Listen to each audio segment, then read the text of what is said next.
안녕하세요. 안녕하세요.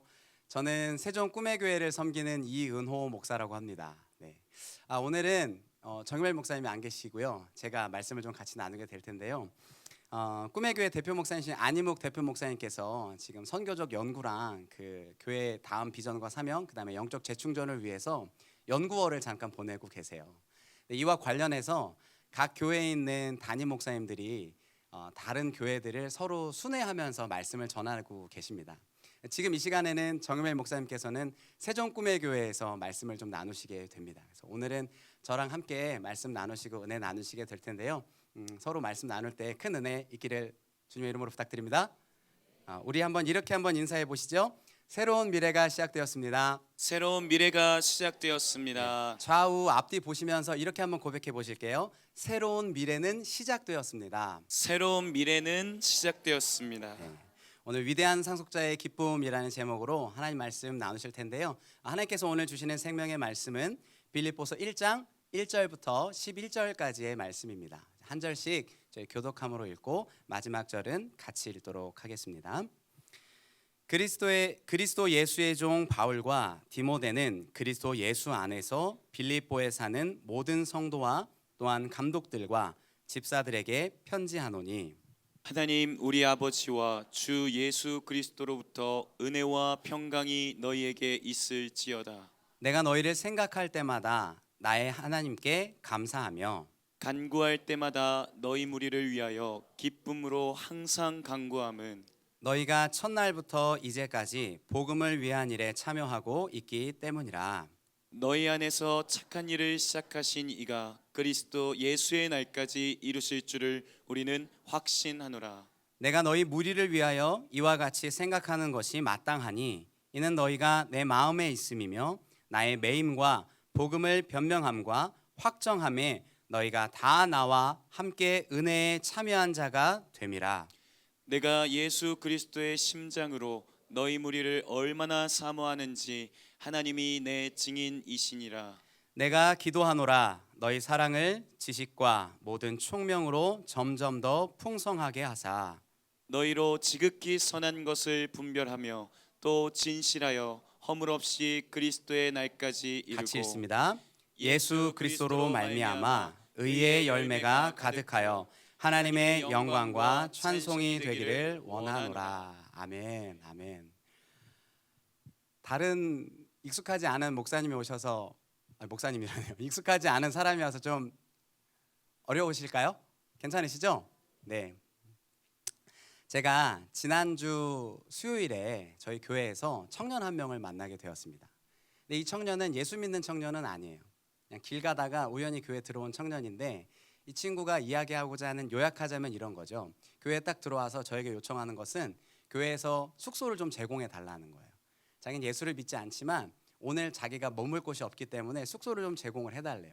근데 보통 때 같으면 제가 마음은 교회 숙소를 제공하고 싶어요. 그런데 요즘 사회가 하도 험하지 않습니까? 그리고 입증되지 않은 사람, 멤버십이 없는 사람을 교회에 함부로 좀 드리는 건 좀 쉽지 않은 것 같아요. 요즘 같은 시기에.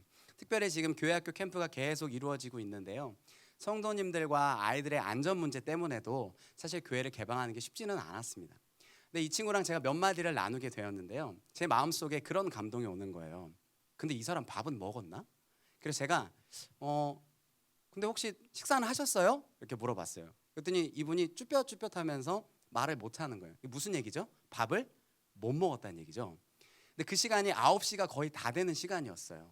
그래서 제가 우리 이럴 게 아니라 일단 식사라도 하고 이야기합시다 하고 이제 제가 갑시다 이렇게 하고서 이제 그분을 데리고 이제 가고 있었는데 이 친구가 저한테 그러는 거예요. 저기요 저 오늘 여기서 잠을 해결이 안 되면 죄송하지만 제가 다른 곳에서 잠자리를 알아봐야 될 것 같아요. 배고픈 거는 괜찮은데 오늘 밤 숙소를 구하지 못하면 제가 잠을 해결할 수가 없습니다. 죄송합니다. 이렇게 얘기를 하는 거예요. 근데 보통 때 같으면 여기까지 했으면 그러시냐고 그럼 안녕히 가세요 이렇게 하면 되는데 그날은 제 마음에 무슨 감동이 들었냐면 밥도 사줘야 되겠고 숙소도 제공해줘야겠다는 마음이 강하게 든 거예요. 그래서 제가 이렇게 걱정하는 친구에게 이렇게 얘기했어요. 걱정하지 마세요. 오늘 제가 숙소 해결해 드릴게요. 그러니까 일단 밥 먹고 생각해 봅시다 하고 이 친구를 식당으로 데리고 갔어요. 식당으로 데려가서 밥을 2인분을 시켰어요. 왜냐면 혼자 시키면 안 되잖아요. 근데 저는 이미 밥을 먹었거든요. 2인분 뻘쭘하니까 2인분을 시켜서 이제 서로 이제 시켜서 딱 나왔는데 제가 음식을 그 친구에게 밀어줬어요. 그래서 나 손 안 댄 건데 나는 사실 밥을 먹었다. 그러니까 체하지 말고 천천히 꼭꼭 잘 씹어 먹으면 좋겠다. 그래서 이제 건네줬더니 못 먹는다는 거예요. 자기 배부르다는 거예요. 두 개 다 못 먹는다는 거예요. 결국에 두 개를 다 드시더라고요. 식사할 때까지 기다렸어요. 아무 말 안 하고. 식사하는 모습 기다려보고 저 이제 그냥 기다려주고 있었는데 식사를 다 하고 나서 제가 물어봤어요. 아니 형제님 근데 어떻게 하다가 여기까지 오게 되었어요? 어떤 사연으로 우리 교회까지 오게 되었나요? 라고 했더니 사연을 듣는데 이 친구 사연이 너무 딱한 거예요. 어렸을 때 엄마를 못 보고 자랐대요. 그러니까 태어나자마자 엄마는 없었대요. 그러니까 아빠랑 단둘이 생활을 했는데 아빠가 이제 이 청년이 24살이라고 했거든요. 24살 청년인데 이 친구가 이제 아빠랑 단둘이 살면서 힘들게 살았겠죠. 근데 아빠가 심기일전하기 위해서 제주도에서 사업을 크게 시작하셨대요. 근데 그 사업이 잘 됐으면 너무 좋은데 사업이 망한 거예요. 그래서 여기저기 쫓기는 인생을 살다가 아버지랑 같이 이제 붙어 다니면서 이제 아는 지인들에게 이제 붙으면서 살았겠죠. 도움을 구하면서. 근데 그것도 하루 이틀이지 사실 시간이 지나면 지날수록 얼마나 마음이 어려웠겠어요. 나이는 다 있고. 그러니까 이 친구가 아버지에게 말씀을 드리고 내가 스스로 어떻게든 해결을 해보겠다 하고 무작정 그냥 상경을 한 거예요. 제주도에서. 그리고 그날이 4일째 되는 날이었고 여기저기 이제 돌아다니면서 일자리를 구했는데 요즘 어떻게 일자리 구하는 게 쉬운가요? 일자리가 없잖아요. 그러니까 이 친구가 일용직도 찾고 여러 가지 했는데 잘 안 됐더라는 거예요. 갖고 있는 돈을 다 썼습니다. 그러고 나서 마지막 일자리 장소에서 갔는데 그곳에서 소장이라는 분이 이렇게 얘기를 하시더래요. 요즘에 잘 데가 없으면 교회 같은 데라도 가봐. 그런데 가면 뭐 재워주기도 한다고 하더라고. 이런 이야기를 듣고 이 친구가 지역을 돌아다니면서 막 물어본 거예요. 성당에도 가보고 우리 교회 오기 전에 이미 수 교회를 지나쳐서 왔어요. 그리고 늦은 시간 9시가 되어가는 그 시간쯤 마지막으로 우리 교회로 온 거예요. 그리고 저를 만난 거고요. 제가 그 딱한 그 친구의 사정을 다 들어주고 나서 이제 식사도 다 했잖아요. 마음에 좀 평안이 찾아오더라고요. 그러고 나서 제가 그 친구에게 복음을 전하기 시작했습니다. 하나님의 사랑의 마음을 담아서 복음을 전하기 시작했는데 근데 사실 제가 딱 봐도 그래요. 이 친구가 겉모습이 한 일주일은 안 씻은 사람 같아요. 머리도 떡져 있고요. 막 냄새도 많이 땀에 쩔어서 막 냄새도 엄청 나고요. 그러니까 사실 누가 반기는 사람이 없겠죠. 그러고 나서 복음을 전하고 사랑의 마음을 전하고 식당에서 나왔어요. 그러고 나서 제가 얼마 있던 돈을 그 친구에게 좀 건네줬어요. 그러니까 못 받더라고요. 그래서 받으세요. 오늘 제가 숙소 해결해 준다고 했잖아요. 이걸로 숙소 충분히 해결하실 수 있을 것 같습니다. 오늘은 따뜻한 데서 깨끗하게 씻고 따뜻하게 좀 편안하게 좀 쉬었으면 좋겠습니다 하고 돈을 손에다 쥐어줬어요. 그러고 나서 이제 가려고 하는데 그 마음에 또 이런 감동이 오는 거예요. 그 친구 제가 겉모습이 어떻다 그랬어요. 지금 막 쩔어 있다라고 그랬잖아요. 근데 주님이 제 마음에 감동 주시기를 한번 끌어안아 주라는 거예요. 그래서 제가 혹시 그 또 마음대로 끊어낼 수 없잖아요. 남자 형제예요. 남자예요, 남자. 예, 제가 그냥 원한다고 할 수는 없잖아요.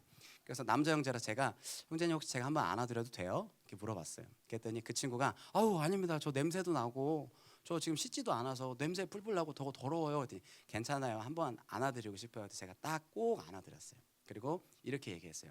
사랑하고 축복합니다. 형제님 지금 가는 인생이 너무 원망스럽고 왜 나에게 이런 시련이 다가오는지 내가 알 수 없고 원인 모를 이유 때문에 너무 삶이 원망스럽고 힘드시겠지만 난 분명히 기억한다. 우리가 함께 복음을 나눴던 것처럼 하나님께서는 형제의 인생을 통해서 반드시 일하실 겁니다. 저는 그날을 위해서 기도하고 중보합니다. 하고 이제 딱 놨어요. 그러나서 이제 몇 걸음 그 형제가 걸어갔어요. 근데 마음에 또 이런 감동이 오는 거예요. 야 그냥 보내지 마, 그냥 보내지 마 이러는 거예요. 그래서 제가 그 몇 발짝 떨어지는 친구에게 뒤에다가 이렇게 소리쳤어요. 혹시 살다가 또 배고프고 그러면 오세요. 배고프면 오세요. 제가 언제든지 밥을 사드리겠습니다. 저는 여기 앞에 꿈의 교회 계속 있을 거예요. 그러니까 힘들면 오세요. 이렇게 마무리하고 보냈어요. 근데 그랬더니 이 친구가 갑자기 오열을 하고 막 그 막 감동 밀려오는 막 그 은혜가 자기가 뭔데 자기 아는 사람도 아닌데 돈도 주고 이렇게 위로해주고 이렇게 이러느냐 이럴 줄 알았어요. 근데 아무 반응이 없어요. 그냥 잘가 그냥 이렇게 서로 흩어지게 되었죠. 복음을 전했고 저는 사랑의 마음을 전했어요. 근데 당장에 아무런 열매는 없었습니다, 사실. 근데 저는 실망하지 않았어요. 왜냐하면 말씀에 따라서 행동했기 때문이에요. 말씀에 따라서 저는 뿌렸습니다. 그럼 거두시는 분은 여호와 하나님이시죠. 그걸 위해서 같이 기도하고 마무리하게 되었어요. 중요한 건 그 다음이에요. 이 친구랑 헤어졌어요. 헤어지고 나서 수요일이 지나고 이렇게 목요일, 금요일 이렇게 오늘까지 오게 되는데 제 안에 제가 의식하지 못하는 생명력과 기쁨이 막 넘치는 거예요. 이게 뭐지? 나는 아무 열매도 거두지 못했는데 이거 뭐지? 왜 내 안에 기쁨과 이건 뭐지? 막 제가 막 고민을 하고 스스로에게 되짚어봤어요. 근데 생각을 해보니까 제가 의식하는 기쁨은 아니에요. 나의 만족과 나의 유익으로부터 오는 기쁨들은 아니었어요. 보니까 이게 뭘까 봤더니 제가 뭐 했어요? 지금 복음을 증거하고 시간과 물질과 에너지를 투자해서 생명을 살리는 일에 제가 썼잖아요. 하나님께서 주시는 기쁨이 제 안에 막 흘러 들어오더라고요. 이게 복음의 능력입니다, 여러분. 믿으시죠? 이게 보세요. 저는 아무런 열매를 맺지 못했지만 말씀에 의지해서 순종했더니 하나님께서 제 안에 기쁨을 막 불어 넣어주셨다라는 거예요. 여러분, 원래 순종할 때 하나님이 일하시는 거예요. 아멘이시죠? 순종할 때 하나님이 일하시는 거예요. 순종하고 났더니 제 안에 환경이나 이런 거에 상관이 없이 내 안에서 기쁨이 흘러넘쳐 막 나오더라고요. 사실 결과적으로만 보면 된 일은 아무것도 없어요. 그냥 돈 쓰고 끝났어요. 그냥 시간 쓰고 끝났어요. 그 친구 뭐 극적인 변화, 뭐 당장 뭐 예수님 믿고 뭐 자기가 뭐 영접기도 한 것도 아니에요. 아무런 변화가 없었어요. 기뻐할 만한 요소가 없습니다. 그런데 제 안에 기쁨이 막 넘쳐 흐르고 있었다라는 거예요. 근데 오늘 함께 읽었던 빌립보 교회 빌립보서가요, 바로 그러한 내용이 기록이 돼요. 이들의 환경만 보면 기쁨을 이야기할 수 없습니다. 근데 기쁨을 이야기할 수 없는 환경 중에 바울과 빌립보 성도들은 기쁨을 노래하고 있어요. 이런 거예요. 빌립보서는요, 바울이 감옥에서 기록한 거죠. 그래서 옥중서신이라고 부릅니다. 빌립보서는 총 4장으로 구성되어 있는데요, 여기에서 계속 반복적으로 많이 나오는 단어가 있어요. 그게 무엇일까요? 기쁨입니다. 기쁨이 4장 가운데 무려 16번이나 동일하게 등장을 해요. 기뻐하다 혹은 기쁨이라는 단어, 카라라는 말로, 카리에 뭐 이런 말도 계속 나오게 되는데요, 16번이나 나오게 돼요. 바울의 상황을 한번 볼까요? 바울은 이 당시에 감옥에 있었습니다. 자유롭지 못했죠. 재판을 받는 과정 가운데 있었기 때문에 그가 어떤 재판을 받고 어떤 결과에 임할지 몰라요.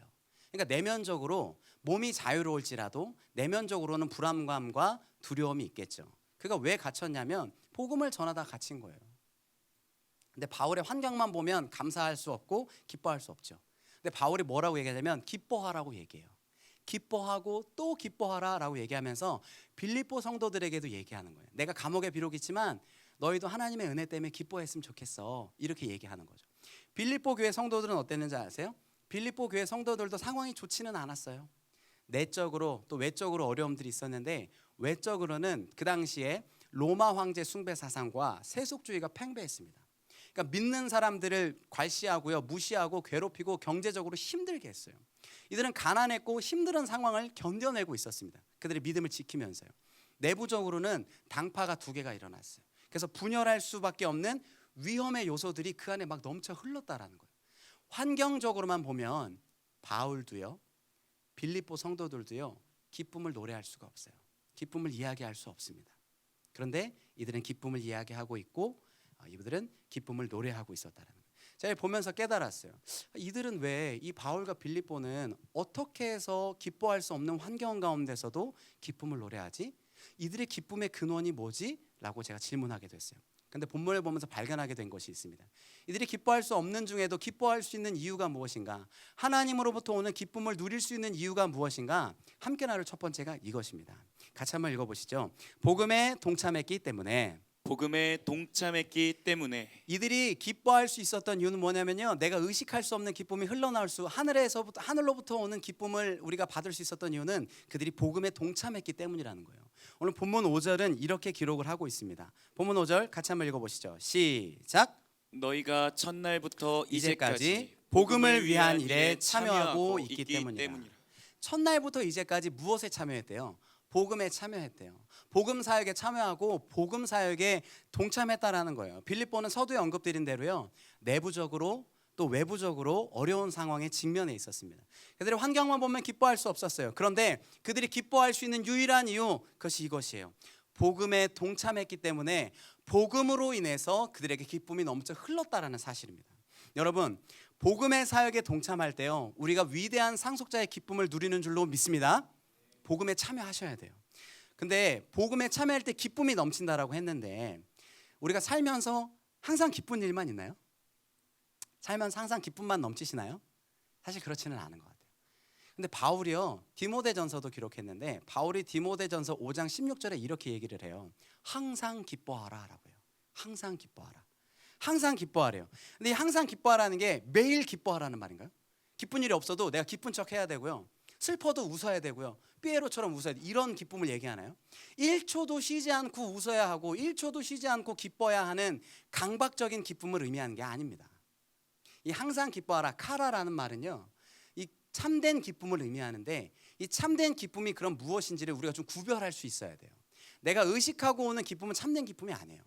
참된 기쁨이라는 건 이 기쁨의 근원이 어디서부터 흘러오는가를 보면 알 수 있어요. 이 참된 기쁨이라는 건 하나님으로부터 흘러오는 영적인 기쁨이에요. 복음으로 주 안에 있을 때 흘러 들어오는 기쁨, 이것이 참된 기쁨이라는 거예요. 이 이외의 기쁨들도 있습니다. 근데 이건 참된 기쁨은 아니에요. 나의 만족, 나의 유익, 내가 의식하고 있는 기쁨들, 내가 기쁘다고 인정하고 있는 기쁨들은 참된 기쁨이 아니에요. 이건 일시적인 것이라는 거죠. 우리가 이것을 어떻게 좀 알 수 있냐면 이렇게 볼 수 있을 것 같아요. 말씀에 보면요, 요한복음에 사마리아 여인이 등장하게 되죠.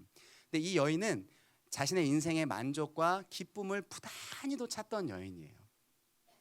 이 여인은 아마 이렇게 생각했을 것 같아요. 살면서 결혼을 잘해야 되겠어. 내가 남자를 잘 만나야 되겠어. 이런 생각을 갖고 내가 저 남자랑 결혼하면 내 인생이 기쁘겠지? 하고 저 남자랑 결혼을 했어요. 살다 보니까 아닌 거예요. 아니야. 내가 저 남자랑 결혼하면 내 인생이 행복할 것 같아. 또 그 남자랑 사는데 또 안 됐어요. 또 안 돼서 무려 몇 번이요? 5번이나 결혼하게 되죠. 이 여인은 자신의 인생을 채우고 자신의 인생의 기쁨을 채우기 위해서 뭔가를 계속 찾았던 거예요. 여러분 우리는 안 그런가요? 내가 저것만 있으면, 내가 저 직장만 가면, 나에게 이것만 있으면, 우리 애들이 이것만 가지고 있으면 내가 기쁠 텐데. 계속 공허함 속에 메아리치는 이 여인에게 주님이 찾아오셔서 이렇게 말씀하십니다. 요한복음 3장 13절과 14절이에요. 같은 목소리로 읽겠습니다. 시작. 예수께서 대답하여 이르시되 이 물을 마시는 자마다 다시 목마르려니와 내가 주는 물을 마시는 자는 영원히 목마르지 아니하리니 내가 주는 물은 그 속에서 영생하도록 솟아나는 샘물이 되리라. 사람이 주는 물은 목말라요. 주님이 주는 물은 마르지 않습니다. 여러분 사람들이 기쁨을 어디에서 찾을까요? 이 여인은 계속 기쁨을 찾으려고 했어요. 사람들은 기쁨을 어디서 찾을까요? 여러분은 기쁨을 어디에서 찾으세요? 어떤 거 할 때 기쁨을 좀 찾으시나요? 대개는요 자신의 만족, 자신의 유익, 나에게 뭔가 이익이 있을 때, 내가 의식하는 기쁨을 얻게 될 때 우리는 기쁨을 누린다고 해요. 그런데 우리는 모두는 알고 있습니다. 이 기쁨은 참된 기쁨이 아니라는 것을요. 이런 것들은 마치 순간의 기쁨들이에요. 우리가 잡으려고 하지만 놓치는 바람과도 같은 기쁨이다라고 전도서에서는 이야기하거든요. 전도서 2장 26절은 그래서 이렇게 이야기합니다. 제가 읽어볼게요. 하나님이 그 기뻐하시는 자에게는 지혜와 지식과 희락을 주시나 죄인에게는 노고를 주시고 저로 모아 쌓게 하사 하나님을 기뻐하는 자에게 주게 하시나니 이것도 헛되어 바람을 잡으려는 것이로다. 우리가 수고하고 열심으로 했어요. 최선을 다해서 나아갔습니다. 그런데 기쁨 없이 끝나면 그게 우리 인생에 무슨 의미가 있겠느냐는 거예요. 돈을 많이 벌었어요. 부유하시죠. 그런데 집에 들어갈 때마다 속상해요. 집에 들어갔는데 아이들이 쳐다보지 않아요. 아내도 외면해요. 그게 무슨 기쁨이 있겠느냐는 거예요. 내 직위가 높습니다. 내 직위가 높고 가진 거 다 부하 직원도 많아요. 그런데 아무도 나와 함께 하고 싶어 하지 않아요. 아무도 나와 기쁨을 누리고 싶지 않아요. 그럼 그 인생이 행복하다고 이야기할 수 있을까요? 그럴 수는 없는 것 같아요. 일평생을 쌓았어도요 수고함으로 끝나고 기쁨이 없이 끝난다라면 그건 큰 의미가 없을 수 있다는 것이죠. 우리는요 이런 것들로부터 기쁨을 얻을 수가 없습니다. 우리는 하나님으로부터 오는 기쁨을 맛봐야 돼요. 할렐루야. 하나님께서 주시는 영원한 기쁨을 맛봐야 될 줄로 믿습니다. 우리의 만족은요 사실 환경으로부터 오지 않아요. 하나님으로부터만 만족을 옵니다. 이게 제 얘기가 아니고요 고린도후서 3장 5절에 기록을 하고 있어요. 우리 같은 목소리 한번 읽어볼까요? 읽습니다. 시작. 우리가 무슨 일에든지 우리에게서 난 것 같이 생각하여 스스로 만족할 것이 아니니 우리의 만족은 오직 하나님께로서 나느니라. 우리의 만족이 어디에서 났대요? 오직 하나님께로만 난대요. 할렐루야. 하나님으로부터만 우리가 만족하시기를 주님의 이름으로 부탁드립니다. 여인은 내가 스스로 채우려고 했어요. 내가 스스로 채우려고 하는 물은 늘 목마르기 마련입니다. 내가 열심히 하고 나의 열정, 나의 최선으로만 하다 보면 목마를 수밖에 없어요. 공허함이 채워지지 않습니다. 그러나 주님 말씀하시죠. 내가 너희에게 주는 물은 한 번 마시면 영원히 목마르지 않다. 이렇듯 하나님께로부터 오는 기쁨만이 우리를 채우는 줄로 믿습니다. 지금 빌립보서에서 얘기하는 기쁨이요, 바로 이런 기쁨이에요. 내 안의 만족과 유익으로부터 오는 기쁨이 아니라 하나님으로부터 오는 기쁨을 의미하고 있다는 거예요. 바울의 인생을 한번 살펴볼게요. 바울은 예수 믿기 전, 예수 믿은 후 바뀌죠. 그가 예수 믿은 후에 바뀌었어요. 복음을 만난 것이죠. 그의 인생에서 복음을 누렸고 복음을 전심으로 만났고 주님의 사랑을 경험했어요. 그랬더니 그의 인생이 바뀌기 시작했더라는 겁니다. 그의 인생이 복음 안에 있었어요. 그랬더니 어떻게 바뀌었느냐? 이방 선교를 향한 일에 자신의 생명과 에너지와 자신의 모든 인생을 바쳤다라는 것이죠. 복음 사역에, 쉽게 얘기하면 복음 사역에 그의 인생을 동참했다라는 거예요. 복음 사역을 위해서 자신의 인생을 다 던져버렸다라는 거예요. 복음 사역에 자신의 인생을 동참시켰다라는 겁니다. 여러분, 그렇게 할 때 그가 환경과 상황에 상관없이 내적인 평안과 하늘로부터 내려오는 기쁨을 누린 줄로 우리는 알고 있습니다. 여러분, 진짜 기쁨은요, 상황과 환경을 초월하는 기쁨입니다. 그리스도 안에 있는 넘치는 기쁨, 하나님으로부터 오는 만족스러운 기쁨, 그런 만족스러운 기쁨과 넘치는 기쁨이 우리 삶을 가득 채우기를 주님의 이름으로 부탁드립니다. 우리는 상황과 환경에 관계없이 하늘로부터 내려오는 기쁨을 추구해야 돼요. 그게 위대한 상속자의 진짜 기쁨인 것이죠. 한 걸음 더 나아가서 우리가 복음에 동참할 때 하늘로부터 내려오는 기쁨을 얻는다고 했습니다. 그러면 위대한 상속자가 누릴 수 있는 두 번째 근원적인 기쁨이 무엇이냐? 우리가 누릴 수 있는 두 번째 기쁨의 이유가 무엇이냐? 한번 같은 목소리로 읽겠습니다. 은혜로 헌신했기 때문이다. 은혜로 헌신했기 때문이다. 은혜로 헌신했기 때문에 그래요. 첫 번째는요, 우리 안에 기쁨이 넘칠 수 있는 이유는 복음 사역에, 바울의 인생을 보세요. 복음 사역에 동참했을 때 그의 인생이 은혜로 넘치기 시작했어요. 기쁨으로 넘치기 시작했어요. 감옥에 지금 갇혀 있다니까요. 그런데도 그 인생에 기쁨을 노래하고 있는 거예요. 그러니까 매일마저도 복음의 영광으로 인해서 기쁨을 누리고 있다는 것이죠. 두 번째 누릴 수 있는 것은 은혜로 헌신했기 때문에 기쁨을 누릴 수 있다는 거예요. 오늘 본문 7절을 같은 목소리로 한번 읽겠습니다. 시작. 내가 너희 무리를 위하여 이와 같이 생각하는 것이 마땅하니 이는 너희가 내 마음에 있음이며 나의 매임과 복음의 변명함과 확정함에 너희가 다 나와 함께 은혜에 참여한 자가 됨이라. 은혜에 참여한 자가 되었대요. 은혜에 참여한 자가 되었을 때 그 안에 기쁨이 넘칠 수 있다는 것이죠. 여러분, 사실 예수를 믿는다고 했을 때요, 복음을 만났다, 예수님을 믿는다고 했을 때는 중심이 변화되는 것 같아요. 이게 무슨 얘기인가 하니, 자기 중심, 세상 중심에 있던 사람들이 복음을 만나면 하나님 중심, 그리스도 중심으로 중심의 축이 바뀌게 됩니다. 복음을 만난 사람들은요, 인생의 중심축이 바뀌니까 변화된 삶을 살기 시작해요. 이게 그냥 생각으로 나타내는 게 아니라, 나 예수 믿어, 생각에서 머물러 있는 게 아니라 그의 삶으로 증명되기 시작한다라는 거죠. 근데 이게 한 번에 확 바뀌기도 하고요, 서서히 바뀌기도 해요. 이 두 가지가 복합적으로 일어나는 것 같습니다. 그래서 우리가 구원의 단계에서 성화의 과정이라는 것이 있잖아요. 그리스도의 인침의 날까지 서서히 변화되어 가는 과정 속에 있는 것, 그것을 성화라고 하는데, 아마 이 중심축이 변화되는 과정이 성화의 삶과도 비슷한 것 같습니다. 여러분의 자기 중심적인 인생에서요, 하나님 중심적으로 바뀌기 시작하잖아요. 그러면 그 변화되는 과정 속에서 기쁨을 맛보실 수 있어요. 예수를 믿는다는 건 그렇습니다. 이전과는 다른 삶, 이전과는 새로운 그런 어떤 기쁨을 우리 인생에서 맛보게 돼요.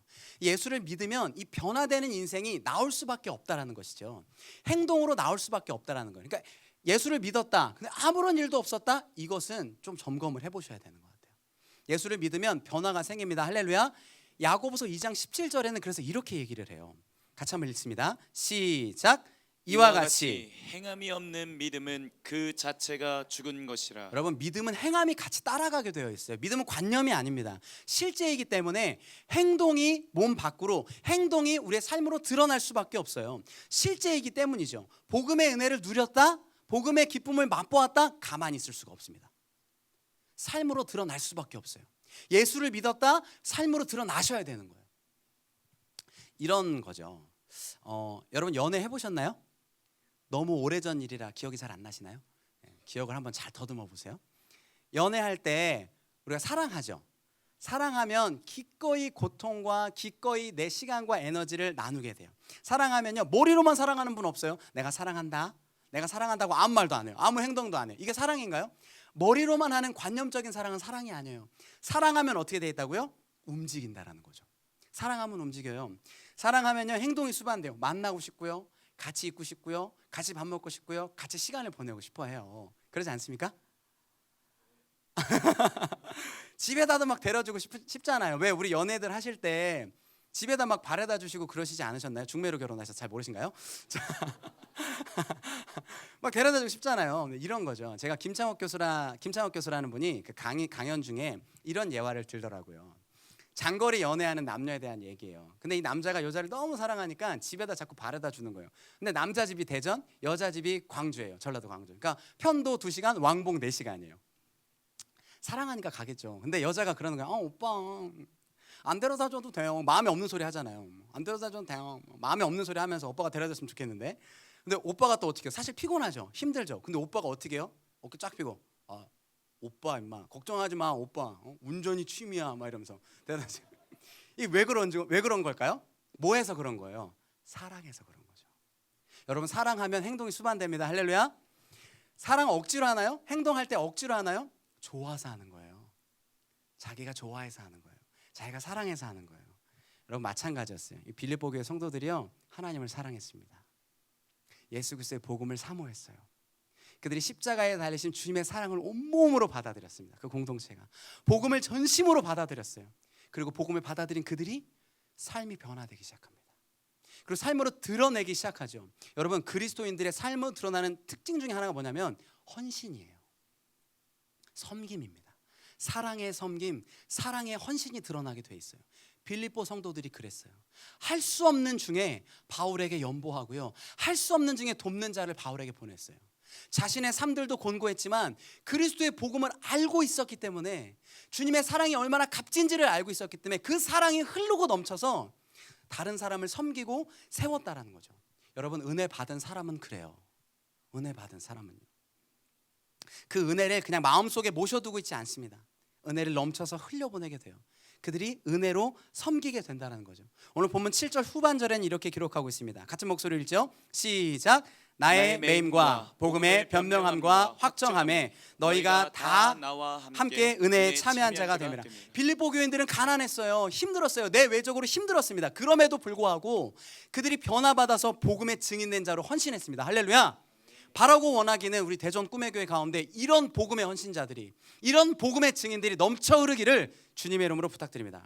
아마도 그들의 삶은 고린도후서 6장 10절의 고백과도 비슷했을 것 같아요. 제가 읽어봅니다.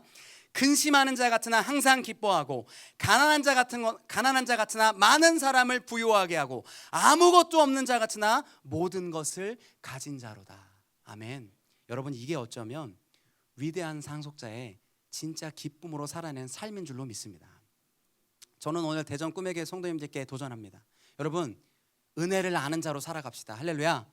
그래서 그 은혜를 아는 자가 은혜를 나누고 주님을 섬기고 헌신의 삶을 결단하기를 주님의 이름으로 부탁드립니다. 근데 이때 주의하셔야 될 게 있어요. 그게 뭐냐면 내 열심, 내 노력, 내 최선으로 헌신하면 기운이 빠진다는 거예요. 실족한다는 거예요. 여러분, 의무감으로 헌신하면 넘어진다는 거예요. 우리는 의무감으로 헌신하지 않습니다. 사랑으로 헌신하는 것이죠. 이걸 오늘 본문으로 표현하자면 오직 은혜로 섬기셔야 돼요. 할렐루야. 오직 은혜로 헌신하셔야 돼요. 할렐루야. 근데 하나님께서는요, 서두에서 언급한 대로 기쁨은 하나님으로부터 온다고 했잖아요. 근데 하나님은 우리에게 충만한 은혜를 늘 주시기를 원하세요. 하나님의 자녀된 우리를 어두움 가운데 버려두시겠나요? 늘 충만한 은혜, 늘 기쁨이 넘치고 생명력 넘치는 은혜로 하나님 부어주시기를 기대하고 계세요. 그렇게 우리가 하나님의 복음에 동참하고 은혜로 헌신할 때 하나님이 우리의 삶을 그렇게 이끌어 주십니다. 마치 바울과 빌립보 성도들에게 하나님이 부어주셨던 것처럼요. 기쁨은 하나님으로부터 옵니다. 다른 것으로 채울 수가 없어요. 사실 근데 우리가 헌신하잖아요. 우리가 헌신한다고 하잖아요. 교회 사역에 동참하고 복음에 동참하고 헌신한다고 하잖아요. 근데 이렇게 하면 누가 가장 기뻐할까요? 정유멜 목사님 기뻐하시나요? 물론 기뻐하시겠죠. 근데 가장 기뻐하시는 분이 계세요. 하나님 아버지. 여러분, 우리가 복음에 동참하고 은혜로 헌신하잖아요. 하나님 아버지가 가장 기뻐하세요. 이런 거예요. 저희 집에 아이가 둘이 있거든요. 조만한 애 둘이 있어요. 근데 어느 날 마트에서 과자를 사줬어요. 과자 사서 봉지를 착 뜯어요. 근데 제 입에 막 넣어주는 거예요. 아빠 맛있는 거 먹어. 아빠가 먼저 먹어. 이렇게 막 주는 거예요.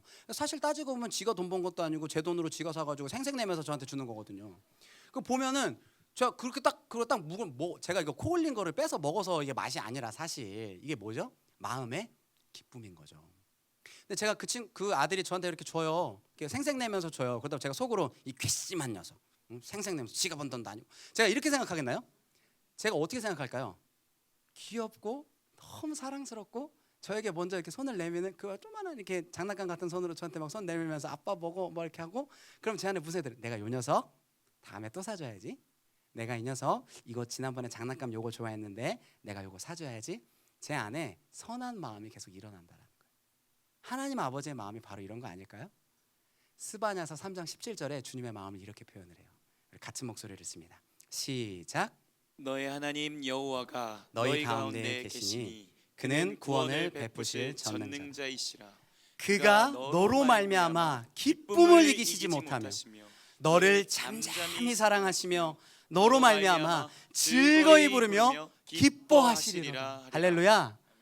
우리가 헌신할 때요, 주님이 가장 기뻐하세요. 그리고 우리에게 계속 기쁨을, 넘치는 기쁨을 주시는 거죠. 우리가 복음에 동참하고요, 은혜로 헌신하잖아요. 은혜로 헌신할 때 하나님이 더 기뻐하시고 하나님이 우리에게 기쁨을 주신다고 했잖아요. 넘치는 생명력 넘치는 기쁨 우리에게 다시 흘려보내주시는 거예요. 우리 삶이 그럼 또 기쁨으로 넘치게 되겠죠. 그럼 우리가 또 복음에 동참하고 은혜로 헌신해요. 그럼 하나님이 더 기뻐하시면서 더 놀랍고 큰 은혜의 물결을 막 부어주시는 거죠. 그럼 우리가 또 막 기뻐하고 또 넘치는 은혜로 헌신하게 되고, 이게 무슨 얘기냐면 기쁨의 선순환이 일어난다는 거예요. 여러분, 예수 믿는다는 건 이런 겁니다. 예수 믿는다는 건 이런 거예요. 그렇기 때문에 여러분, 참된 기쁨은요 오직 주 안에서만 가능합니다. 아멘. 제가 오늘 말씀을 마무리하면서 이렇게 한번 같이 한번 외치고 말씀을 마무리했으면 좋겠어요. 이렇게 한번 고백해 보시죠. 순간의 기쁨이 아니라 영원한 기쁨을 누리자. 영원한 기쁨을 누리자. 인생의 기쁨이 아니라 영생의 기쁨을 누리자. 영생의 기쁨을 누리자. 이번 한 주간 복음에 동참하고 은혜로 헌신하며 하나님의 위대한 상속자의 기쁨을 누리시기로 결단하는 저와 우리 꿈의 교회 모든 성도가 되었으면 좋겠습니다. 말씀을 생각하면서 저희 찬양 같이 함께 나누려고 합니다. 삶으로라는 찬양인데요, 아마 오늘 예배 시작 전에 우리 함께 먼저 나누는 찬양을 함께 고백했던 것 같아요. 여러분, 그리스도인은요 삶으로 살아내는 거예요. 우리의 삶이 그리스도인을 증명하는 줄로 믿습니다. 우리 이 찬양 고백하면서 아마 좀 낯서실 수도 있을 것 같은데 찬양이 되게 쉬워요. 믿음으로 고백하면서 함께 나눠보시죠. 세상의 부와 세상의 명예 세상 자랑 모두 내려놓고 날 구한 십자가 날 씻긴 보혈 주의 은혜를 깊이 생각합니다. 나의 나 된 것 내 모든 것 다 거저 받은 선물 내 삶을 은혜로 가득 채워주셨네. 나의 나 된 것 내 모든 것 다 거저 받은 선물 내 삶을 주신 주께 다시 올려드리리. 나는 삶으로 주님을 노래합니다. 나를 통하여 주님만 높임 받으소서. 나는 삶으로 주님을 예배합니다. 나의 삶을 빛으로 사용하소서. 우리의 삶을 하나님께 올려드리길 소망합니다. 이 시간 함께 기도할 때 하나님, 내 삶을 주님께 내어드립니다. 하나님, 내 인생을 주님께 내어드립니다. 은혜로 헌신하겠습니다. 아멘. 이 시간 함께 믿음으로 함께 기도하도록 합니다. 함께 기도하겠습니다.